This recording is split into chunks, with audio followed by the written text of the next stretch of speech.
రాత్రి గీతములు ఆగస్టు 29.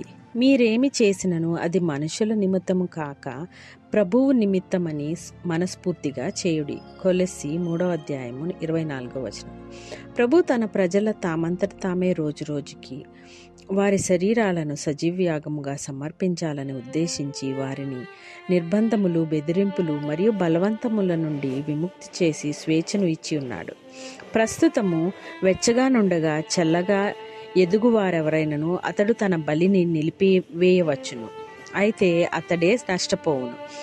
దేవుడు పాపమును ఖండించుచుండగా ఈ విషయంలో అతని ప్రజలకు స్వాతంత్రము ఇవ్వబడలేదు. అయితే వారి సామర్థ్యము కొలది పాపమును ఎదుర్కొని నిలబడుటకు వారు బద్దులై ఉన్నారని మనము మన మనసుల ఎదుట ఎంతో స్పష్టముగా నుంచుకొనవలెను.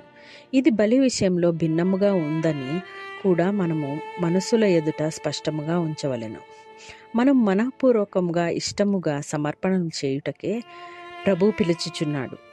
మరియు హృదయపూర్వకముగా మంచి సంకల్పముతో చేయబడిన ఏ బలియు ఉత్సాహపూరితమైన కోరికతో వైరాగ్యముతో చేయబడిన బలియు అలాగునే ఉంచబడును. అయితే గురువు యొక్క ఆత్మను అనుకరించు వారికి వాగ్దానము చేయబడిన బహుమానములను మరియు అతని ఉత్సాహమును కోల్పోవుదురు.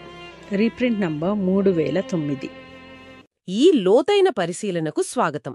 ఈరోజు మనం సాంగ్స్ ఇన్ ద నైట్ అనే మూలం నుంచి ఆగస్టు 29 నాటి ఒక ఆలోచనను కాస్త లోతుగా చూద్దాం. ఇది కొలొస్సీలకు రాసిన పత్రిక 3వ అధ్యాయం 23వ వచనంపై ఆధారపడింది. మీరు ఏమి చేసినా మనుష్యుల కొరకు కాక ప్రభువు నిమిత్తము హృదయపూర్వకముగా చేయుడి. సరే, ఇక్కడ మన పరిశీలన ముఖ్యంగా దేవునికి సేవ చేయడంలో ఈ హృదయపూర్వకంగా ఉండటం అంటే అసలు ఏంటి? మన ఆధ్యాత్మిక జీవితంలో స్వేచ్ఛకు, నిబద్ధతకు ఉన్న సంబంధమేమిటి? వీటిని కాస్త విశ్లేషిద్దాం. ఇక్కడ మొదటగా గమనించాల్సిన విషయం ఉంది. ఈ మూలం ఏం చెబుతుందంటే, దేవుడు తన ప్రజలను అంటే మనల్ని ఆంక్షలు లేదా బెదిరింపులు, బలవంతం లేకుండా స్వేచ్ఛగా ఉంచుతాడు. స్వేచ్ఛగానా? అవును, స్వేచ్ఛగా. మరి ఈ స్వేచ్ఛ దేనికి అంటే ఊరికే కాదు, వారు తమ శరీరాలను ప్రతిరోజు సజీవ యాగాలుగా దేవునికి ఇష్టపూర్వకంగా అర్పించుకోవడానికనమాట. ఓ, అంటే రోజువారీ పనులను, జీవితాన్ని దేవునికే ఇవ్వడమా సజీవ యాగమంటే?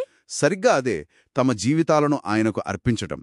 అంటే ఈ స్వేచ్ఛ కేవలం నిర్బంధం నుండి విముక్తి కాదు, అదొక ఉద్దేశ్యం కోసం, స్వచ్ఛందంగా అర్పించుకోవడానికి. మరి ఒకవేళ ఆ ఇష్టపూర్వకత తగ్గితే, అంటే సేవ పట్ల ఆసక్తి లేకపోతేనో, మానేస్తే అప్పుడేమవుతుంది? మూలం ప్రకారం వారు మానేయచ్చు, ఆ స్వేచ్ఛ ఉంది. కానీ అలా చేస్తే నష్టపోయేది వారే అని సూచిస్తుంది. అయితే ఇక్కడొక చాలా కీలకమైన తేగాను మనం గమనించాలి. తేడానా? దేని మధ్య? పాపాన్ని ఎదిరించడం అనేది ఒక విషయం, అది తప్పనిసరి, అది దేవుని ఆజ్ఞ. అక్కడ మనకు చాయిస్ లేదు కదా. అవును, అది బాధ్యత. కానీ త్యాగం లేదా దేవునికి చేసే సేవ విషయానికొస్తే అది వేరు, అది పూర్తిగా భిన్నమైనది. అక్కడ దేవుడు ఆశించేది మనస్ఫూర్తిగా, ఇష్టపూర్వకంగా ఇచ్చే అర్పణలు, స్వచ్ఛంద అర్పణలు అంటాం కదా, అలాంటివి. ఓ, ఇది చాలా ఆసక్తికరంగా ఉంది. అంటే హృదయంలో నిజమైన ఉత్సాహం, ఇష్టం లేకుండా ఏదో చెయ్యాలి కాబట్టి చేస్తే అది దేవునికంత ఇష్టం ఉండదా? మూలం ప్రకారం అలాంటి అర్పణలు ఇవ్వకపోవడమే మేలననిపిస్తోందా? ఒక రకంగా. ఎందుకంటే ఆ అర్పణ వెనుకున్న ఉద్దేశ్యం, ఆ ఇచ్చే విధానం ముఖ్యం. కేవలం బహుమానాలు కోల్పోతామని కాదు, అంతకంటే లోతైన విషయముంది. అయిష్టంగా, బలవంతంగా ఇచ్చిన కానుక దాన్ని స్వీకరించే వ్యక్తిని నిజంగా గౌరవించదు కదా. నిజమే. క్రీస్తు చూపిన స్ఫూర్తి అంటే ఆ ఇష్టపూర్వకమైన భక్తి, ప్రేమ, దాన్ని మనం అనుకరించాలి. అదే ముఖ్యమని మూలం చెప్తోంది. హృదయం లేని సేవ ఆ స్ఫూర్తికి విరుద్ధమనమాట. అర్థమైంది. ఇది నేరుగా మనం మొదట చెప్పుకున్న కొలొస్సీల వచనానికి ముడిపడి ఉంది. మనుష్యుల కొరకు కాక ప్రభు నిమిత్తము హృదయపూర్వకముగా చేయుడి. అంటే మనం చేసే పని ఎవరికోసం చేస్తున్నాం, ఎలా చేస్తున్నామనే దానిపై దృష్టి పెట్టాలి. కేవలం ఒక పని పూర్తి చేయడం కాదు, దాని వెనుకున్న హృదయం ముఖ్యం. అవును, ఇది మనం చేసే ప్రతి పనిని మార్చేస్తుంది కదా. చిన్న పనైనా సరే, పెద్ద పనైనా సరే, దానిని ప్రభు కోసం చేస్తున్నామనే స్పృహతో మనస్ఫూర్తిగా చేసినప్పుడు దానికి వేరే అర్థం వస్తుంది. ఒక ఉన్నతమైన ఉద్దేశ్యం వస్తుంది. కేవలం ఇతరులను మెప్పించడానికో లేక తప్పదు కాబట్టో చేయడం కాకుండా అవును. ఆ ప్రేమనే ఆ చర్యను పూర్తిగా మారుస్తుంది. సరే, ఈ చర్చను ముగిస్తూ చూస్తే ఈ మూలం నుండి మనం గ్రహించాల్సిన ముఖ్యమైన విషయం ఏమంటారు? నాకైతే దేవుని సేవలో బలవంతానికి అసలు చోటు లేదని, ఆయన మనస్ఫూర్తిగా ప్రేమతో ఇష్టంగా చేసే సేవకే ఎక్కువ విలువ ఇస్తాడు అనేది ముఖ్యమనిపిస్తుంది. అవును, హృదయపూర్వకత కీలకం. ఖచ్చితంగా. పాపంతో పోరాటం తప్పనిసరి, అది వేరు. కాని సేవ అనేది హృదయం నుండి రావాలి. అయిష్టంగా చేసే పెద్ద పని కన్నా ఉత్సాహంతో చేసే చిన్న సేవ కూడా ఎంతో విలువైనది. కాబట్టి కొలస్సీలకు 3:23 మనకు మళ్ళీ మళ్ళీ గుర్తు చేసేది ఇదే. మనం చేసే పనుల వెనుక ఉన్న ఎందుకు, ఎలా అనేది ముఖ్యం. అంటే హృదయపూర్వకంగా ప్రభు కోసం.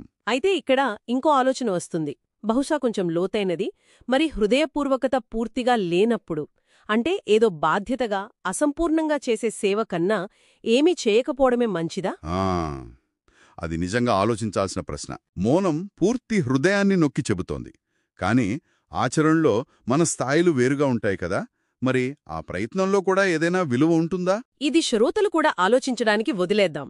ఒక చివరి విషయం, మన రోజువారీ పనుల్లో వేటిని మనం కేవలం బాధ్యతగా లేదా మనుషుల మెప్పు కోసం చేస్తున్నాం, వేటిని నిజంగా ప్రభువు నిమిత్తము హృదయపూర్వకంగా అంకితం చేస్తున్నాం? ఈ తేడాను గమనిస్తే మన అనుభవం, మన దృక్పథం ఎలా మారచ్చు? ఆలోచించండి.